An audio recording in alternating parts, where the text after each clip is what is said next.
para bang tamad na tamad ako ngayong araw. Sinabi ko nga sa sarili ko, bawal pa tayo tamarin dahil di pa tayo malaman talaga. Panibagong buhay na naman to, kaya samahan nyo ako. Magluluto ako ng simpleng ulam. Sinong manok lang naman ang aming ulam at saka magsasama na rin ako dito ng pipino. Request ng aking asawa. Sa ginagawa ko na yan, iniisip ko talaga ikaw talaga to.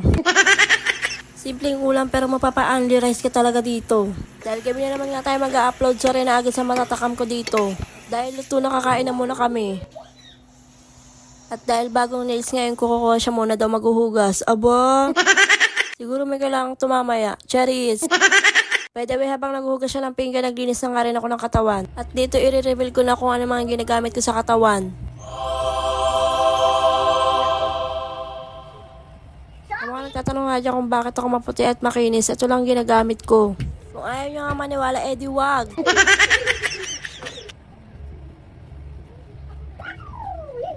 Alas ipaligo ko na po.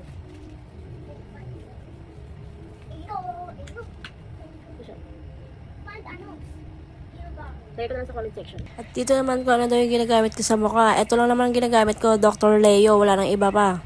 Alam niyo mga ate, maganda to. Hindi magbabakbak yung mukha nyo at di rin mahapdi sa mukha. Kung ayaw nyo pa rin maniwala, edi wag. Charis. Pagpasyensya nyo na yung bunganga ni Chana dyan. Sinabihan ko na yan pero ayaw makinig. Aww.